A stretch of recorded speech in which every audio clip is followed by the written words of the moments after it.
फडणवीस साहेबांचा जो स्वभाव आहे लोकांना फसवण्याचा, ते फडणवीसने आता फणस वीस काय ते फडणवीस जे आहे ते फसवणारे वीस झाले अशा प्रकारची त्यांची.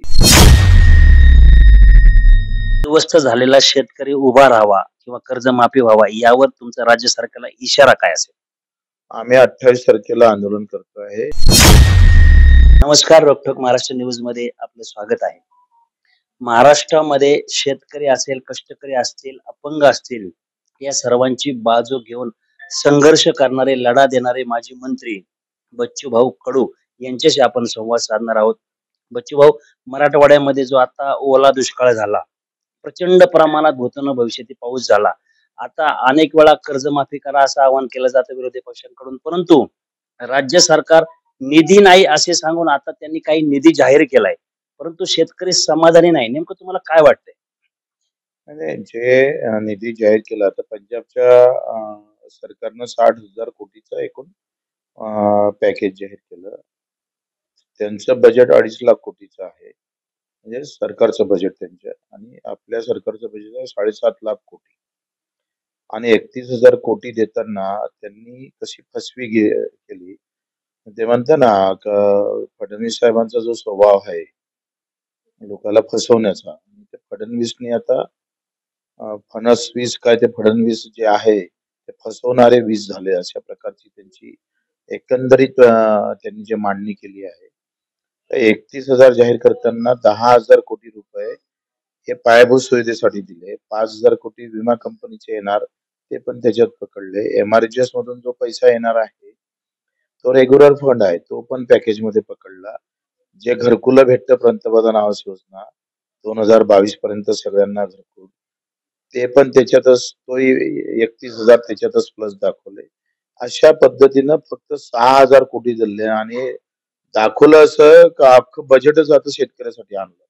हा जो आव आणण्याचा प्रयत्न केला त्याच्यातून शेतकऱ्याला मूर्ख बनवण्याचं काम त्यांनी केलेलं आहे. मला वाटतंय का फडणवीस साहेब, तुम्ही राजकारणात कोणाला काय फसवता, काय कसे वागता, तो नंतरचा भाग आहे. तो काही आम्ही इतकं मनावर घेत नाही. पण तुम्ही अडचणीत असणाऱ्या शेतकऱ्याला जरी फसवत असाल, अशा पद्धतीने फसवत असाल, तर ते चुकीचं आहे. त्यांच्या जखमीवर मीठ टाकण्यासारखं काम केलं. एका इकडे तुम्ही सांगा का निसर्गानं मारलं आणि आता सरकार पण मारायला लागलेलं आहे. आजही सोयाबीन खरेदी केंद्र सुरू नाही, कापूस खरेदी केंद्र सुरू नाही आहे. सोयाबीनचे भाव 5,328 हमी भाव असताना शेतकऱ्यांना 2 ते 2.5 ते 3 हजारात सोयाबीन विकावं लागतं. म्हणजे लागलेले पैसे ते सोयाबीन एकरा मागं काढायला हे 5,000 रुपये लागतं आणि आम्हाला सोयाबीन फक्त 3,000 विकावं लागत असेल तर कसा जगणार आहे? कितीक त्याचे लचके तोडणार आहे तुम्ही? हेच कापूस उत्पादक शेतकऱ्याचं आहे, हेच कांदा उत्पादक शेतकऱ्यांचं आहे. हे हाल सगळ्या इकडे आहे. केळी उत्पादक शेतकरी पण तसाच बोलतोय. तर तुम्हाला शेतकऱ्यांना जगूच द्यायचं नाही आहे, असं एकंदरीत त्यांचा विचार दिसतोय. आणि मी हे म्हणतोय का तुम्ही कर्जमाफीची घोषणा करणार होते असं वाटत होतंय का? आता एवढा दुष्काळ पडला, फडणवीस साहेबांना थोडी म्हणजे ते तर त्यांचे जर मागचे बयान जर पाहिले ना, तर असं वाटतच नाही ते फडणवीस आणि हे फडणवीस एक आहे म्हणून. हे दोनही वेगवेगळे वाटतात. ते म्हणत होते शेतकऱ्यांनी आत्महत्या केल्या तर मुख्यमंत्र्यावर 302 दाखल केला पाहिजे, खुनाचा गुन्हा दाखल केला पाहिजे, हे म्हणणारे फडणवीस आता कर्जमाफीची घोषणा केली निवडणुकीच्या अगोदर, आता मात्र द्यायला तयार नाही. म्हणजे अशा प्रकारची बनवाबनवी थांबवली पाहिजे आणि यासाठी आम्ही 28 तारखेला नागपूरला आंदोलन करतो आहे. प्रचंड लाखो शेतकरी त्या आंदोलनात सहभागी होईल आणि चौफेर आम्ही नागपूर जाम केल्याशिवाय राहणार नाही. कर्जमाफी करण्याची आग्रही मागणी विरोधी पक्षाकडून होत आहे, शेतकरी पण म्हणतायत. परंतु आज सकाळी अजितदादा म्हणाले की शासनाकडे किती बजेट आहे, किती पैसे आहे, लाडकी बहीण योजनेवरून काही योजना बदलाव्या लागतात. मग यांनी या गेल्या 2-4 वर्षाच्या काळात काही असे निर्णय घेतले की राज्य दिवाळखोरीला गेलंय, त्यामुळे पैसेच नाहीयेत. नाही, असे निर्णय लाडक्या बहिणीमुळे बजेटवर ताण आला असं नाही आहे. तुम्ही सांगा, शक्तीपीठ 85,000 कोटीचं, म्हणजे लाडक्या बहिणीपेक्षा चौपट देतो आपण पैसे. तिकडे गृहनिर्माण मध्ये आपण मुंबईच्या 75,000 कोटीच्या वर ते पैसे टाकलेले आहेत. जे एकंदरीत बजेटचं जर स्वरूप पाहिलं तर 2.5-3 लाख कोटी रुपये कर्मचारी अधिकाऱ्यासाठी खर्च होते. अर्ध बजेट तिथं जातं. राहिलेले 4.5 लाख कोटी जे रुपये आहे त्याच्यामध्ये प्रत्यक्षात गरीब शेतकरी मजुरांना किती भेटतं हे जर पाहिलं तर मला असं वाटतं 1 लाख कोटीच्या वरती जात नाही. मग 2.5 लाख 3.5 लाख कोटी कुठे गेले? 3.5 लाख कोटीचे सगळे टेंडरिंग आहे. टेंडरचे कामं काढा, पक्ष मजबूत करा, कार्यकर्त्याला मजबूत करा, पैसा कमवा. एवढ्याला जे प्रायोरिटी दिलेली आहे तीच खरं तर चुकीची आहे. प्राथमिकता ठरवली पाहिजे ना. आता प्राथमिकता शक्तिपीठाची आहे का? आता प्राथमिकता अडचणीत असणाऱ्या शेतकऱ्याला दूर करण्याची, त्याला मदत करण्याची. आणि ती प्राथमिकता न ठरवता बजेटमध्ये तुम्ही कोणाला प्रावधान द्यायचं, काय द्यायचं हे ठरलं पाहिजे. आणि ते ठरवण्याची मानसिकता नाही आहे. आम्हाला माहित आहे की बजेटमध्ये आज तुमच्याजवळ पैसे नाही, पण तुम्ही मग प्राथमिकता ठरवणार का नाही ठरवणार? म्हणजे घरी आपण अ, पाण्यासाठी आपण हे केलं पाहिजे का टीव्ही आणली पाहिजे? पाण्यासाठी खर्च अगदी काय रोजची आवश्यकता आहे ती. ती जगण्यासाठी पाहिजेच आहे. मग तो न करता तुम्ही टीव्हीवर खर्च करत असाल, तर याच्यासारखी मूर्खता नाही आहे. ही तर सरळ गोष्ट आहे.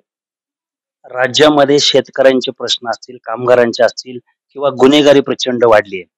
आता या बेरोजगारीचे प्रश्न असेल, याकडे लक्ष देण्यापेक्षा सरकार सध्या निलेश गायवळ पळून गेला, मग तो कोणाच्या जवळचा होता, हे आरोप प्रत्यारोप होत आहेत.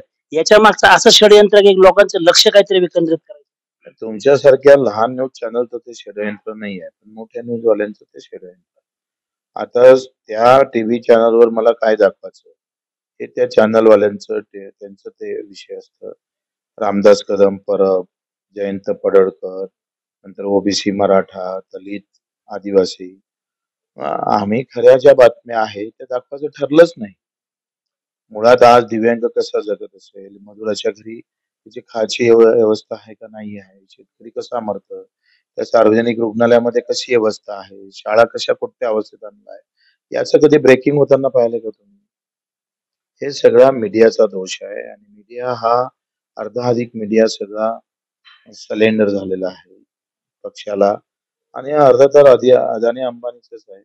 त्याच्यानं त्यांनी ठरवलंय का तुम्ही जाती-पातीत आपापसात भांडत राहिलं तर आमच्याकडे दुर्लक्ष होईल आणि आम्ही व्यवस्थित मग कमाईचं साधन अधिक मोकळं करू. हे सरळ सरळ व्यवस्थाच आहे.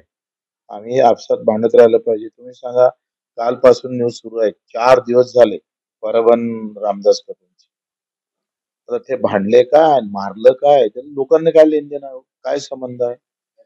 काय फायदा आहे? मग ते ते ब्रेकिंग न्यूज होतंय आणि आम्ही आवडीनं पाहतो. गुजरातमध्ये जेव्हा आपत्ती आली, तेव्हा पंतप्रधान नरेंद्र मोदींनी दौरा केला. तातडीने काय 1,000 कोटीचं पॅकेज किंवा 10,000 कोटीचं पॅकेज लगेच जाहीर केलं जातं. महाराष्ट्रात त्यांचा आता नुकताच दौरा झाला. अपेक्षा होती काहीतरी पॅकेज जाहीर करा. पण काहीही केलं नाही. मग त्यांनी महाराष्ट्राच्या तोंडाला पानं पुसली असं वाटतं. आणि पानच कुठं ठेवली? पान पुसायचं येतच कुठे? आता कसं आहे, ह्या सगळ्या विषमतेचं बीज रोवत असताना लोकांना राग येत नाही, चीड येत नाही आणि त्याचा फायदा राजकारणी लोक घेणारच आहे. चीड कशाची येतं आम्हाला? मंदिरावर काही झालं, मशिदीवर काही झालं, जातीवर कोणी बोललं, नेत्यावर काही बोललं तर चीड येतं. पण सामान्य माणसाच्या व्यवस्थेवर जेव्हा घाला घालतंय, जसं आता ते बाळासाहेब पाटील सहकार मंत्री आहे. का शेतकऱ्यांना हा नादच आहे कर्जमाफीचा.